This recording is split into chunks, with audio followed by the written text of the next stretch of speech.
Hello, everyone. We will start the webinar now. I will try to keep it interactive. And as the webinar is going, you try to put your comments as to what you feel about that particular topic that we are discussing. I'm Seema Gupta, Professor of Marketing at IIM Bangalore. I've been asked by many students and young professionals about the impact of COVID-19 on the economy and what future trends can be expected. So I thought I will go live and I will interact with you. Now, 40, 50 years down the line, people will talk about COVID as the turning point in the history of mankind. All of us will hold terrible memory because we are all restricted to our homes and it really does feel like a prison. The situation is really like a science fiction movie, and all of us, we are waiting for our hero to come and magically solve this situation in an instant. In a sense, Corona has shown us very fragile nature of our society and exposed the dire need of reforms. Now it has exposed the underserviced health sector, overdependence on physical locations to work, lack of alternate sources of raw material, and lack of a well-trained response team. In a sense, the business ecosystem is very much like the biological ecosystem. So Charles Darwin's thoughts, they indeed resonate in a challenging time like this. He said, those who survive are not the strongest or the most intelligent. It is the most adaptable. So in an uncharted terrain like this, we need to predict future trends and we need to adapt to be able to cope up with it better. Now let us talk about what impact Corona will have. Now, Corona has been like a wrecking ball to the economy. And all of us know it has already destroyed various sectors like oil, natural gas, travel, leisure, and many more. According to a study by IMF, India could have a negative growth rate in financial year 2021. Our credit rating scores have been slashed and they will go to historic lows. And it will actually take many years to bring back investor confidence. FDI is very unlikely to happen, and the Indian government is keen to protect stressed Indian firms from foreign vultures who are looking to capitalize on such a situation. So we are aware of the government regulation stopping any FDI from bordering nations, and it would require explicit permission from the government before it is allowed. So I think this is a very visionary move, and the government is showing that it is doing everything in its power to stop the Chinese dominance. A similar situation, if you recall, friends, also happened in 2009 in the stock market crash when many stressed Indian companies, they were bought by foreign companies at a fraction of their valuation.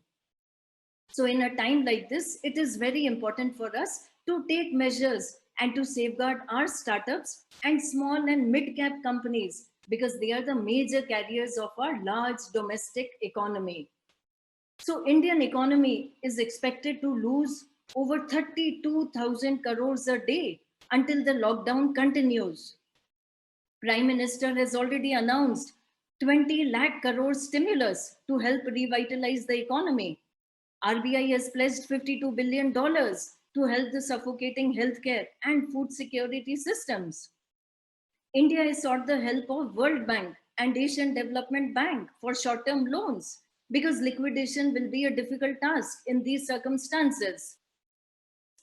The truly concerning factor out of all this, which personally is hurting me a lot, is the explosion of unemployment to 26% from 9% in just a matter of 2 weeks. Over 140 million people have lost their jobs or been placed in a position with no pay. And we know about the status of Indian employment. So many of these jobs are menial wage jobs, but hopefully they will bounce back. Now, the truth is that we may never have the same number of jobs ever again. Why? Because companies have realized that their structure has many redundant jobs and they are looking to remove them permanently. So Corona has been like a harsh awakening for many companies. So India has been given a 1.9% growth in GDP, and this is the highest in any G20 nations. So this is because India has got high dependence on local produce, and the ability to get up its supply chain working again, hence would be higher. So this is a great positive plus point in favor of Indian economy. Now, you may be wondering, so what is the path to recovery? So how do we recover from this dire state of affairs? So path to normalcy generally depends on many factors, like how much is the level of reduction in demand? How much is the level of delay in demand? What is the shock span?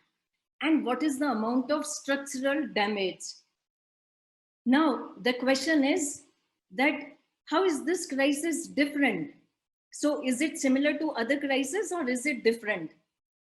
Now, usually in times of economic crisis, most people cut down on spending and they are very cautious about investments. So this generally leads to a drop in demand and so the supply will fall. But the cost of production is more or less the same because fixed costs remain constant. So there is a further gap which is created due to the increase in price and companies collapse. People then borrow money from banks as they fear losing everything, but money is no longer available to loan out. And hence the vicious circle is formed and the whole system falls apart like a pack of cards. So in 2001 and 2008 economic crisis, due to shutting down of many companies and uncertainties in the economy, people started spending less on non-essentials.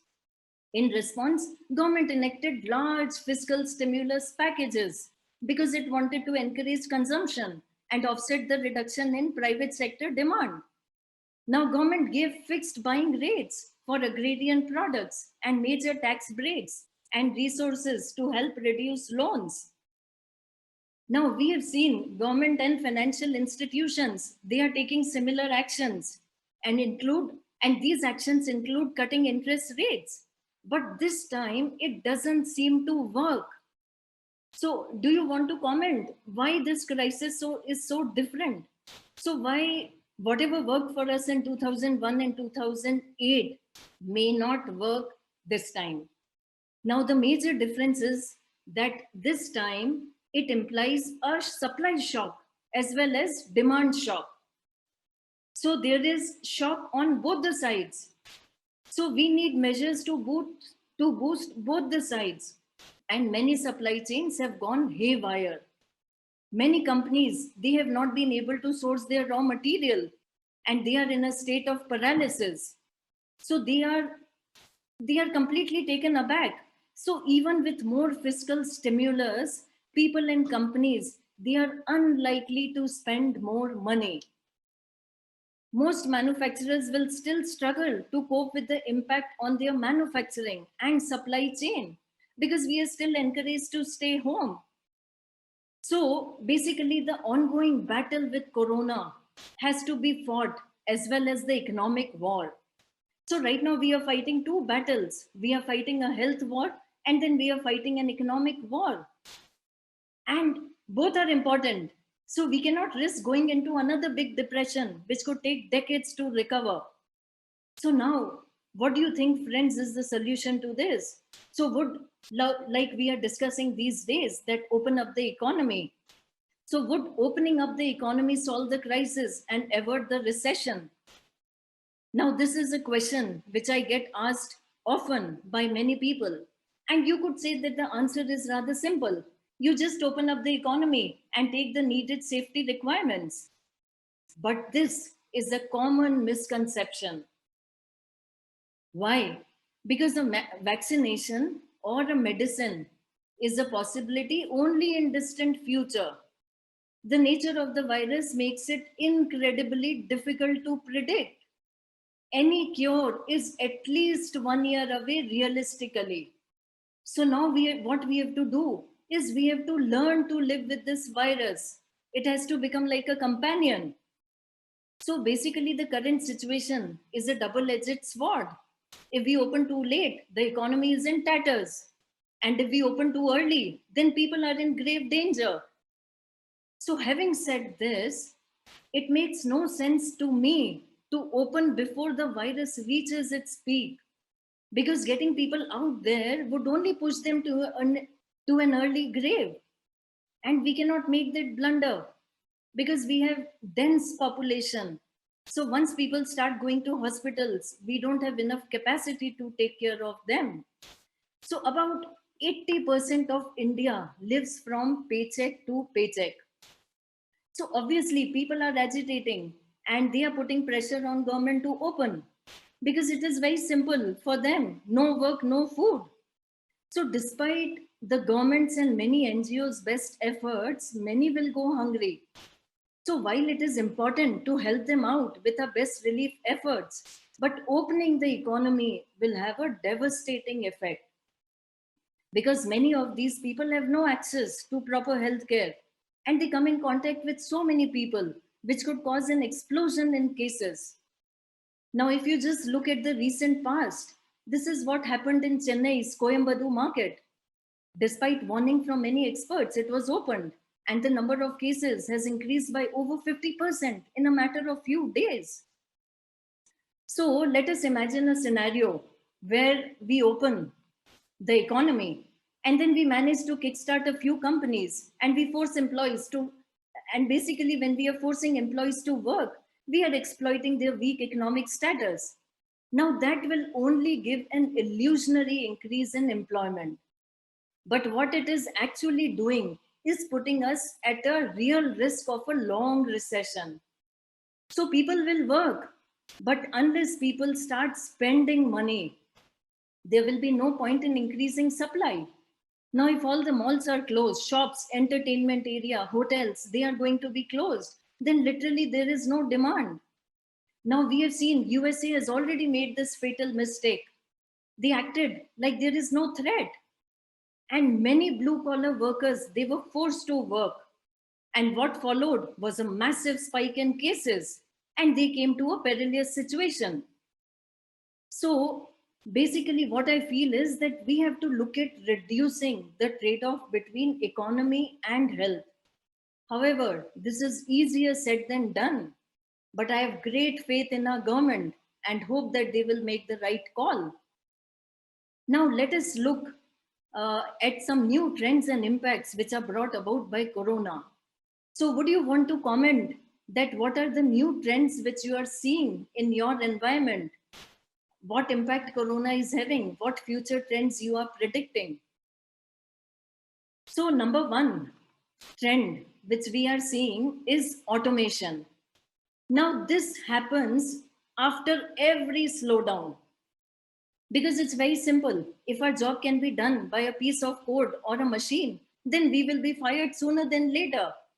So if our job is expendable, it will definitely be gone. So just introspect, ask yourself, are you doing a routine 9 to 5 job? Then it is time to upskill. It is time to change domains. So some people are commenting that future will be more technology driven. Vaibhav Kulkarni, I absolutely agree, and I have a point to this effect. Digital marketing, Atulya is saying, that will be the future, which is absolutely correct, because all traditional marketing is already not happening because everybody has moved online and digital marketing is raring. Then Okay, gig economy raises. Absolutely, Atulya. We will talk about it. So basically, we have to be careful about the job that we are doing. Now, if we are talking about, say, coding jobs, they will be slashed by a bulk in the future. By 2025, it is predicted that at least 25% of the current workforce in IT will be displaced due to the rise in AI and ML. Another big trend is basically data analytics. Excuse me. So we know data is the new oil. Now, as students now is the right time to branch into emerging data analytics and ML. These will have massive demand in the future. So my advice is that if you have recently lost your job or if you're feeling insecure about your job, you should enroll in one of the online programs on these topics and start learning. So AI, ML, technology, data analytics, digital marketing, these are the jobs of the future. So better to prepare yourself now. Good thing is that many online learning companies, they have opened up their portals for free. And even MHRD is reportedly coming up with an AI course. So once the companies come out of this crisis, they will hire ferociously to meet the demand. And that will give you a great chance to land a dream job. So prepare yourself now. Now, any other comments? What is the changing face of many sectors? Which sectors are changing? Ad tech. So people are commenting ad tech, education tech, Venkatation. Absolutely, education is becoming more technology driven, and we will talk about it. Work from home is definitely a culture which will be there to stay, and personal hygiene will become more and more important. Telepresence, Birendra is saying, telepresence will become more important. Absolutely. So many sectors, they are changing so much. Now, if we recall airlines, few years back, people dreamt of flying in an aeroplane at least once in their lifetime, and it was considered as ultimate status symbol. Fast forward a few years, and planes are completely empty, and they look doomed. Companies have identified business traveling as a major cash bleeder. Moving forward, many business meetings would happen over video, and demand for prime-time flights will be over. Over 70% of the flyers travel for business or work. This could spell the end of many careers because habits are getting formed and companies will change their business practices. Now, while leisure and personal flyers will be there, it will not be enough. So, with scale and volume coming down, flying will become expensive again. Now, if you look at hotel industry, it is heavily dependent on business sources. So it's dependent on hosting functions, dinners, or providing accommodation. So hotel industry will undergo a rapid shift away from luxury to economical hotels.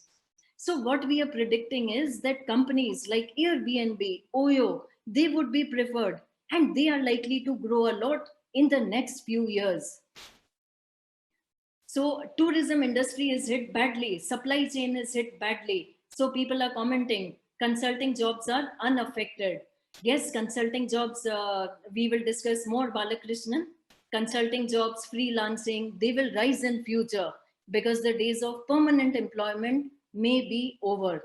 So it will be a mix of your workforce. Okay, so let us see what's happening in the health sector. Now, Corona has ripped the band-aid off the wound of the health sector. It has been bleeding for quite a few years now because there are only 8 beds for every 1,000 Indians. Lack of ventilators and other equipment. It has highlighted the poor condition of the sector. Healthcare in future should become a fundamental right. Only then the poor will get quality treatment. It is actually a shame that hospitals don't even have enough PPE to give to doctors and nurses. And it really saddens me that hospitals, doctors, nurses, they have to basically risk their lives to treat patients. So we need immediate funding, and private hospitals need to be regulated so that they can collaborate with public hospitals to provide healthcare for all. Absolutely. Venkatesan is saying core engineering will see a revival. Absolutely. Core engineering, basic sciences, pure sciences, they will see a revival. Now, in future, telemedicine will become a big part of healthcare because we have only one doctor per 1,000 people.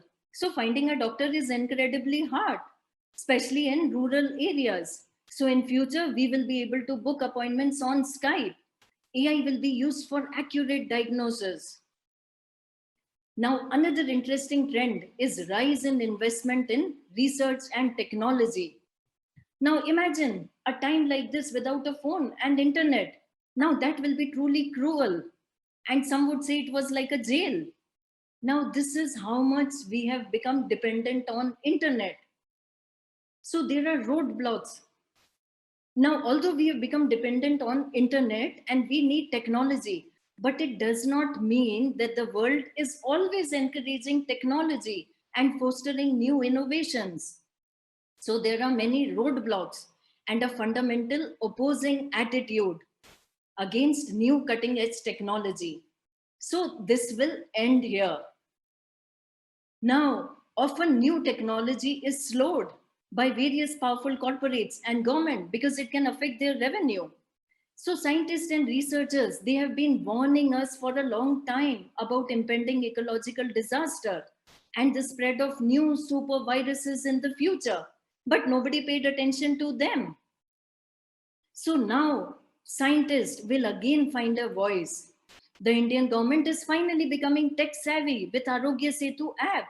So funding for research, especially independent non-commercial research, which has gone down by over 12 points in the past decade, will again rise. So research has slowed down in the past and new discoveries in biotech field have become non-existent. But now people realize neither the actors nor the cricketers can save them, but only researchers and doctors. So, research will soon be respected again, and money and resources will be dedicated to research. New technology will be aptly rewarded in future. So, as students, your projects will be more likely to be funded in future.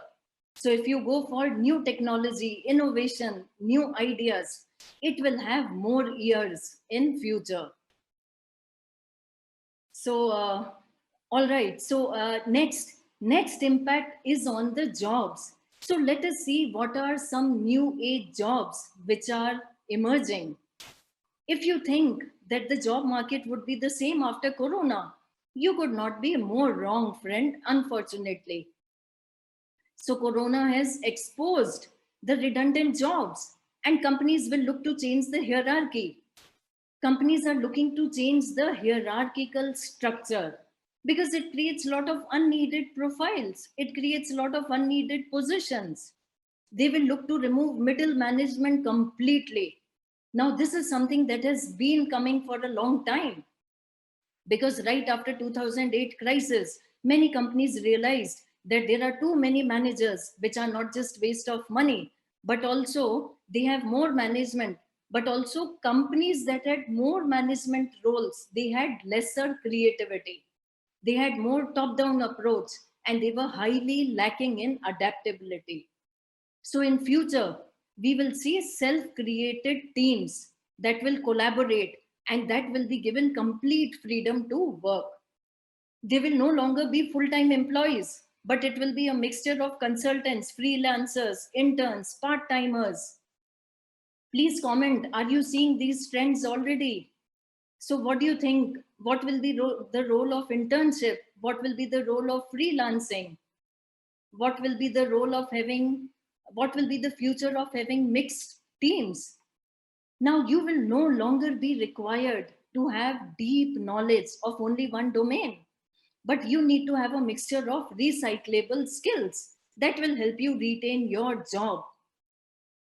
So freelancers will become a major force to be reckoned with in the future, and work from home will become one of the biggest impacts of COVID. Millions of IT employees will be made permanent work from home. Google has been following 1 day a week work from home policy for a long time. Now it is considering 50% of the workforce to be made off campus in the next 5 years. This is the future, my dear friend, and more sectors are looking at this as a viable solution. So get on to your LinkedIn and build your professional network.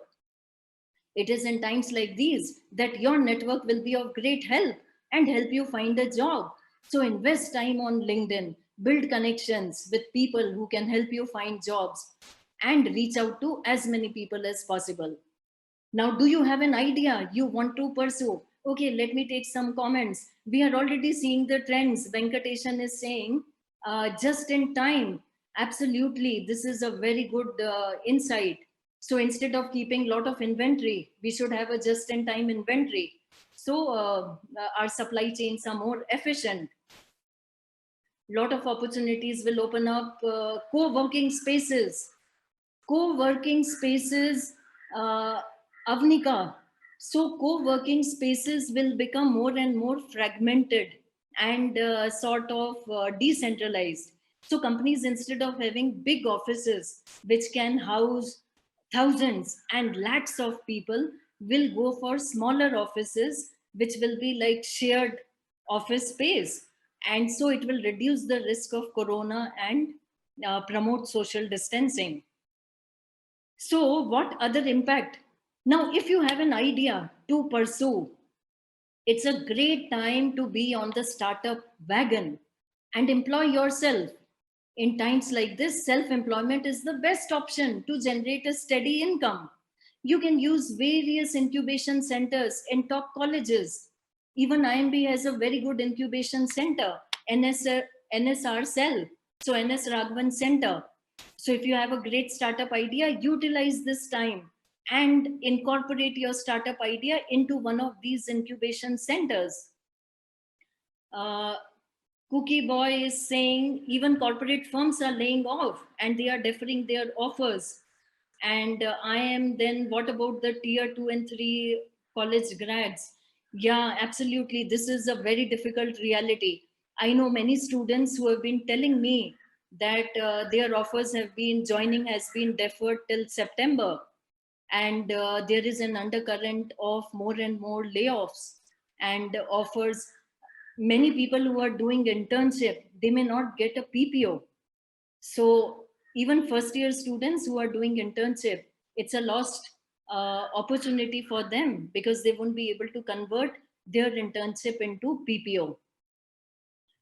So another major trend that we are observing is online education.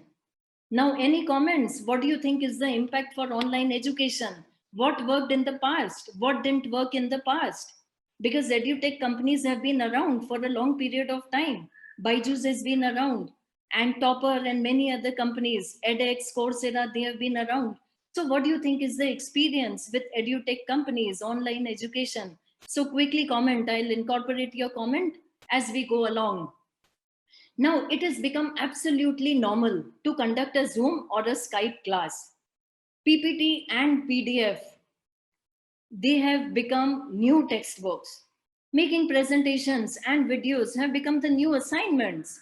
So, education is receiving a long needed rejuvenation. And actually, some students, they tell me that they are enjoying this type of schooling because they are saving a lot of time, which is lost in travel, just commuting to and fro. And the conditions in school aren't very comfortable. They have to go in sweaty hot environment, crowded buses, and take those risks. So they are actually enjoying this online education. Edutech sector is seeing an explosion and is likely to be the norm for the future. So while we need to understand that nothing can ever make up for true campus experience, but we have to learn to adapt. So, what do you think? Will online education completely take over campus experience? Right? Yes or no? Now, while education is moving online, but what do you think is schooling? What do you think is college? Is it only teaching? Is it only learning? No. Schooling is more than just a knowledge exchange. It is a place to build and understand society and understand relationships. So, while interactive online education is new in India, if you recall MOOC, which is massive open online courses, they have been around for quite a while now. Many colleges in US, they release their basic course on edX and Coursera. And in India, we too have a similar model, and we came up with NPTEL and Swayam. Now, NPTEL did not become a viable replacement because they were just recorded videos and it missed the interactive experience and personal touch. So, what do you think would be the solution going forward? So, okay, we have Vinay who's saying physical schools can't be replaced by online classes because it's more of a social development. Absolutely, socializing can happen only in physical environment in terms of true bonding. And many of us, our childhood friends are the closest. So these friendships, they are developed and nurtured only in schools and colleges. So going forward, we need to focus on live sessions and creating a situation as close to campus education as possible. So completely online education does not seem to be the best option, but we need to increase the use of technology. So chalk and blackboard will now be seen as an ancient relic, because now what students expect is multi-sensory, multi-channel learning. So basically what I feel is that what demonetization was to online payments, Corona could be to online education. So this will be a game changer for online education. Now let us see what will be the impact on edutech industry. Now India is a heavily populated country where the competition is very high. So competition for prestigious institutions, be it NIT or IIT or IIMs, is cutthroat. So online education can help us to reduce the pressure. Online education will create more seats. Millions more will have quality education. If you look at the plight of middle class, because we are a country obsessed with education, so middle class suffers due to exorbitant fees levied by colleges. So online education will be the savior.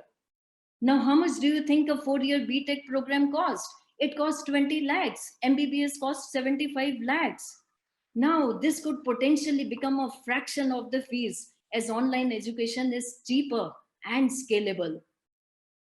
By 2030, all colleges will look to make a majority of its courses online, including Ivy League colleges, because students are now tired of checking their internet connection, breakup messages, distorted audio. So if we really want to scale up edutech and need quality online education, we need quality video conferencing apps. So one area where Indian edtech companies need to focus on is establishing an excellent cloud meeting software. The problem with current video conferencing apps is that they have substandard audio and video quality. So although the sector is very competitive with Zoom, Teams, and many other companies, but still there is a lot of room for improvement, and there is a huge potential which is yet to be tapped. I'm forecasting at least 1 lakh new jobs by 2022 in this sector. So if any of you has lost a job in these tumultuous times, then this would be a great opportunity. Now, another area is building meaningful communities and interactions online. Now, we have seen inspirational examples during this lockdown. So, singer Yo-Yo Ma, he posted a song performed by him that keeps him busy. Entrepreneurs, they are offering time online to listen to pitches from aspiring startups. Yoga masters are teaching yoga online for free to help you stay fit. Now, this is a meaningful way to spend time rather than video games or social media. So, this is breaking open a medium with human generosity and empathy. Many have said they enjoyed helping out and they would continue post lockdown as well. So, people have generally shown it's during the toughest times the best in us shows. So, Corona will bring the goodness in us out. Another big trend that will be there is appreciation of Corona warriors. So there are new heroes. So for a long time, only military has been seen as a truly selfless and patriotic job. And they were always given a hero's welcome. And they have multiple perks in many places. I'm sure they deserve every bit of it. But we need to realize that shooting a gun is not the only form of patriotism. Cleaning the garbage, treating patients, delivery boys, every person who's putting his life in risk to help us battle the virus is a hero. So in India, there is a growing trend where unfortunately medical professionals are abused because they are seen as virus carrier by their neighbors. Now this is very shameful and it must be stopped immediately. So basically, this shows that there are two battles, one with corona and one amongst ourselves. So there will be new heroes emerging out of COVID. Another big trend is in online internship and resources for college students. So if you look at many colleges, many students, they told me that they have lost internships due to this situation. Now, this has been a very disappointing situation because so many months of preparation have gone down the drain, and so many institutions have announced. But basically, many institutions have come to the rescue and they have announced off campus and virtual internships. So this is another big trend which I am seeing, the trend of virtual internship. Even companies like Google, they are making their interns work from home. This could be the future because companies would be able to save money and stipends, and students would not have to go to foreign surrounding with no support system. So do you agree with this? Are you doing any work from home internship? And how do you think the future of internship work from home would be? So is it likely to stay or no? Yeah, so Avnika is telling that, right, police, traffic police, cleaners, healthcare workers have earned the much deserved and long due respect. Even bankers, so banks are open and they are catering to our needs, absolutely. There will be spurt in contactless technologies and contactless products, absolutely. Now, another big evolution which we are seeing is emergence of a tech-savvy government. So now we will have a new age government, which is different. In tough times like these, they have to be able to meet every day. Imagine PM office. Now they have to take important decisions. FM is making announcement. Now they have to consult so many people. Now these meetings, they have to be arranged spontaneously and they require ratification by various agencies. Now, at this time, government has realized that it could organize virtual network where representatives like MLAs, MPs, ministers, various agencies could meet virtually. This way it is faster. And representatives, instead of every time running to Delhi or the capital, they can stay on the ground and they can help organize and identify problems better. It will also cut down the cost which the government incurs in doing meetings. So the ability to make quick decisions, get the implementation done quickly with a minimum number of officers will lead to a rise of a new, efficient and proactive government. So this is good news. So we have something to cheer.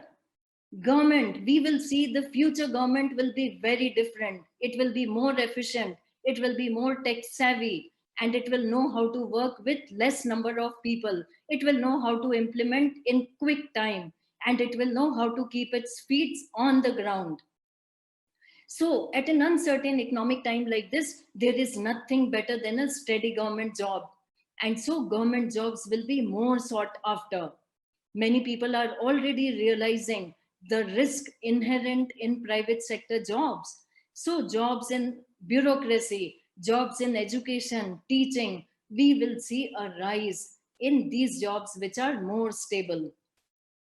The lighting of diyas, the clapping campaign by Modi, it has shown that government cares for its people and government can unite them with a common theme. So by taking proactive measures and stopping the spread in a populous country like India, government has gained the confidence of its people. But what we will see in future is that social distancing will become the new norm. So now you may wonder, will you ever be able to shake hands or hug someone? Because you would know that this could be potentially fatal.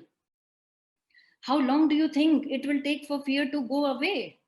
Simple things like blowing out candles in birthday parties may be a thing of past. At least the psychological effect will take time to fade. Now, actually, this could lead to isolation and distancing, and this may become entrenched. So we may start getting used to staying alone. We may shun social gatherings. So it is very ironical. Since the invention of the phone, we have been trying to reduce the gap between us. But now the gap looks like it is here to stay, unfortunately. So let me take some comments. George is saying, would government jobs become automated? Yes, government has a lot of bureaucracy, we all know, and they have a lot of jobs at lower level. So many of these jobs are already redundant. So they will be, probably they should also be made more efficient and automated. Okay, all right. So next big trend which we are seeing is rise of unity. Now, it is a great irony in this country that politicians divide us and terrorists unite us.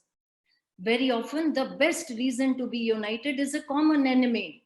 We seem to forget all domestic squabbles and put up a united front in the face of only adversity. You would remember how the whole country came together when we had secret airstrikes on Pakistan. Studies have shown that internal problems and issues often change after some external shock or adversity. A study of 850 enduring interstate conflicts that occurred between 1800 to 1992. I will repeat, one study was conducted which studied 850 interstate conflicts happening between two or more states in India. Between 1800 to 1992, it found that more than 75% of them ended within 10 years of a major destabilizing shock. So India in recent times has undergone radical polarization and people are becoming growingly intolerant. So hopefully once this virus is past tense, we will realize how silly we were. What great people like Mahatma Gandhi and Sardar Vallabhbhai Patel could not do, a tiny virus has done. So unity will be a blessing of Corona. We will stop fighting amongst ourselves. Interstate conflicts will die a natural death and we will be able to put up a united front. So you may wonder, so what is the possible solution to this coronavirus? So comment friends, what do you think is the solution? Now, there is no vaccine in the near future because right now only preliminary research is happening. And look at the nature of the virus. It is very fast mutating. And so making the vaccine for a virus is complicated. And typically any vaccine takes years of research and billions of dollars. So it will take minimum 1 year, it may take 2 years, or it may never come. So that is always a possibility. Now, one possible solution could be herd immunity. So when most of the population is immune to an infectious disease, this provides indirect protection, also known as herd immunity, to those who are not immune to the disease. So let me give you an example.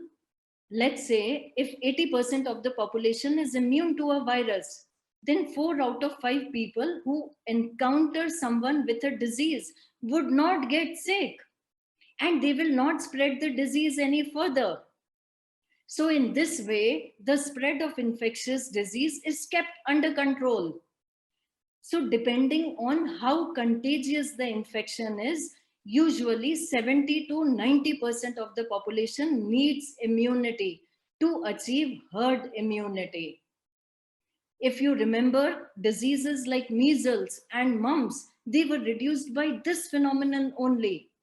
And right now, Sweden is using this technique at a small scale, and it has been successful in its endeavor to some extent. But if we look at what is the situation in India, situation is not as simple in India because our healthcare is not capable of handling our population. So can we take the risk of herd immunity? Definitely not. Solution is not as simple for corona because corona is lethal to those whose immunity has been compromised. So can we take the risk of herd immunity? No, it is very difficult. So that will require careful implementation. So I like this quote by Joker: what does not kill you makes you stronger. Because these words, they resonate so much at times like these. Corona has been a tough challenge to tackle. It has all pushed us. It has pushed us all to the limits. Okay, so let me take some questions. Immunity is the only thing which differentiates Indian people from foreign people. Indian people are more immune as compared to foreign. There is no conclusive research on this, but probably because we are taking lot of vaccines, so maybe that is helping in immunity. What about business and entrepreneurship? Game Tech is asking. Entrepreneurship definitely has a very bright future, because entrepreneurship will be more stable than 9 to 5 job. So if you have a dream in mind, then this is the time to turn your dream into reality. Game Tech.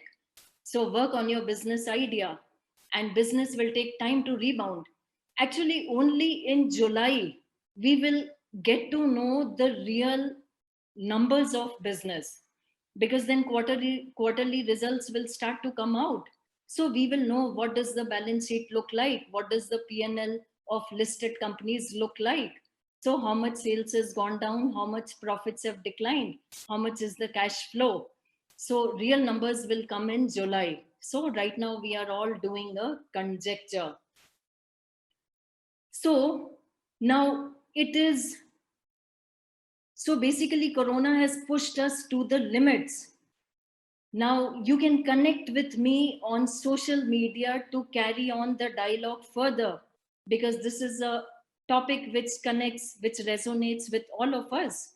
And if you want to build a career in digital marketing, then follow me on YouTube or Instagram. My handle is @Prof. Seema Gupta. Now it is after all the crushing pressure that makes the diamond. So we are facing all the pressure, but we will emerge victorious from this. So my strong advice to you is to stay positive. And I request everyone watching to donate whatever small amount you can to the PM Cares Fund. Helping that one fellow human may not change the world, but it will change the world for him. I like this beautiful quote. If you can change the world for one person, that is enough of a lifetime achievement.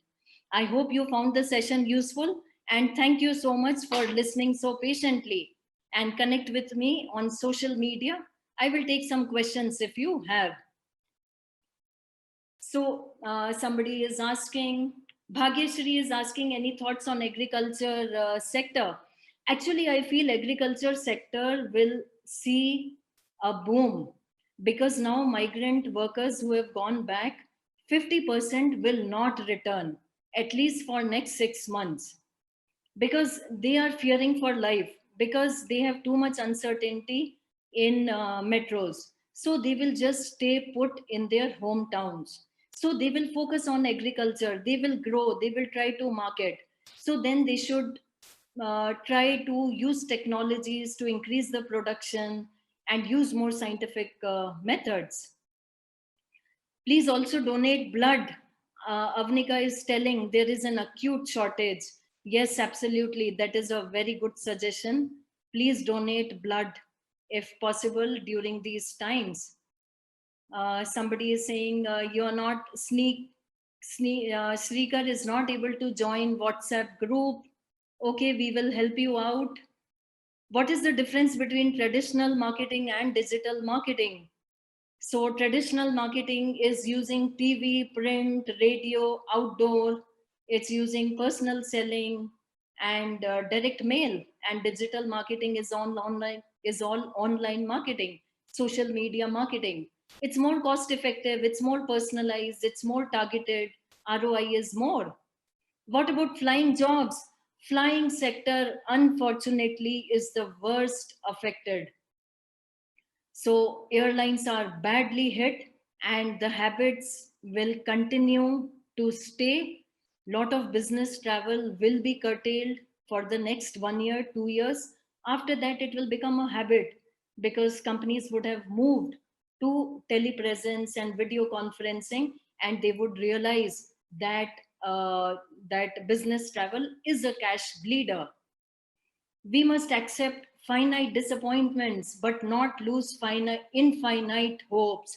Absolutely, Martin Luther King's quote: we must accept finite disappointments but not lose infinite hopes. Absolutely, I cannot agree more with it. Will digital marketing be affected because of corona? Because many people have stopped their marketing spend and have reduced the funds. So Abhi is asking, yes. So this is not a good time to sell paid products. This is a good time to sell free stuff. This is a good time to do digital marketing for promoting, opening up your doors, offering your services for free.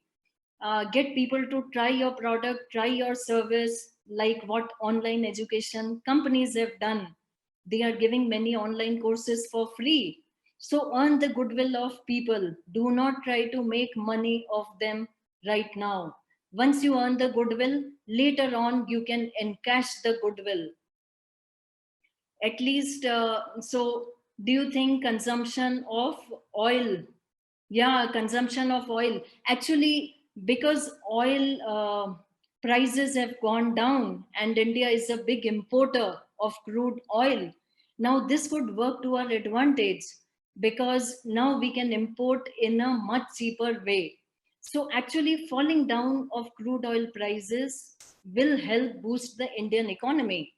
And another major opportunity that we have is because now generally the world is pissed off with China.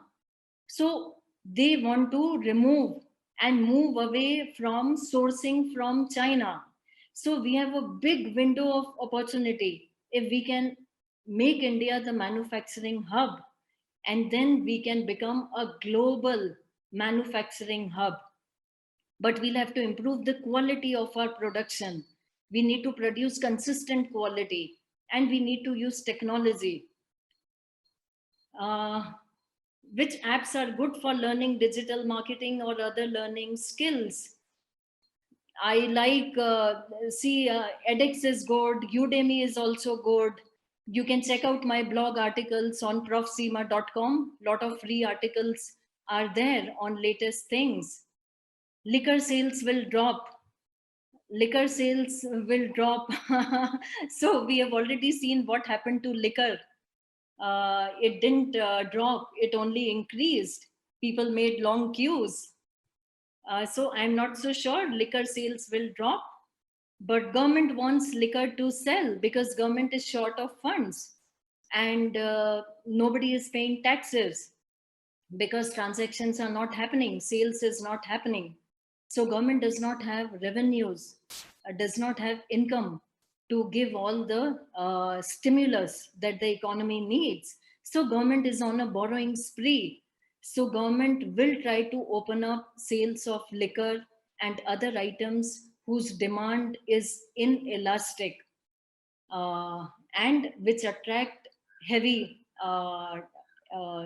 duties like excise duty and sales tax and so on. I guess online Shopify stores and other new businesses. Yes, absolutely. See, if you look at the previous crisis in 2001, led to the rise of Alibaba. So now, because of these crises, we will see some big startups coming forward. We will see the rise of new age startups. Big companies will be born at this time. What about stock market trading? Yeah, so George, this is valid question. What I personally feel is that liquidity is the most important thing at this point in time. We need cash. We need to have enough cash which will sustain us for maybe another 6 months. So even if we are jobless, then we should have enough cash to survive. So firstly, take out that much cash, keep it aside. Only if you have surplus cash, then you have to worry whether you need to invest or not. Now, some of my friends who are financial advisors, they are telling that stock market is at historic low and India is expected to become a manufacturing hub in the next 3 or 4 years. or maybe a little longer. So stock market will rise, and Indian stock market is anyways gone down too much. So it will only way is up. But I would say exercise caution, because you may not want to lose your capital. Forget about return on capital. Last thing you want at this point in time is to lose your hard earned money. Yes, web meeting tools. Which are best web meeting tools? I have heard Microsoft meetings is team is good, meetings is good. Zoom is also good. We are using Zoom, but then there are some issues about privacy and data sharing. So people have become skeptical.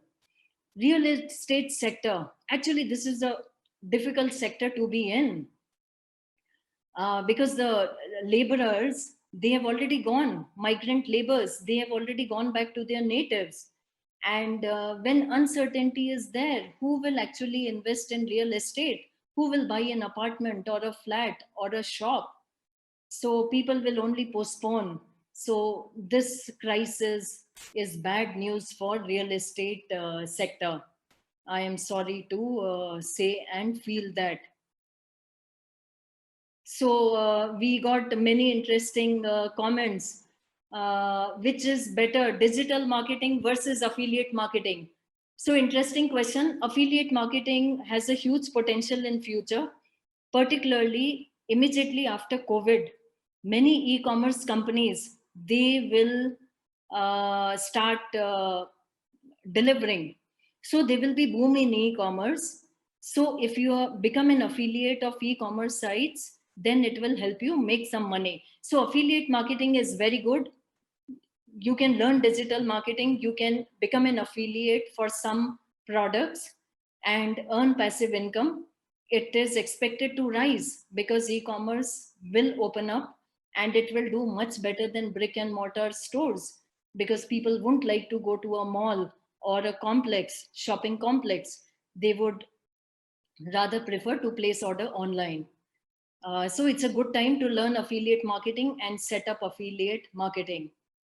Which companies will lead? Okay, so we have so thank you guys. It has been, I enjoyed interacting with you. I hope you also enjoyed the interaction. Let us continue the dialogue on social media. So connect with me at Prof Seema Gupta. So connect with me on YouTube, Instagram, Facebook, any handle that you like, and let us keep talking. Thank you very much. Thank you for keeping it very engaging. We will share the recording of the video to everybody who has registered. Thank you so much.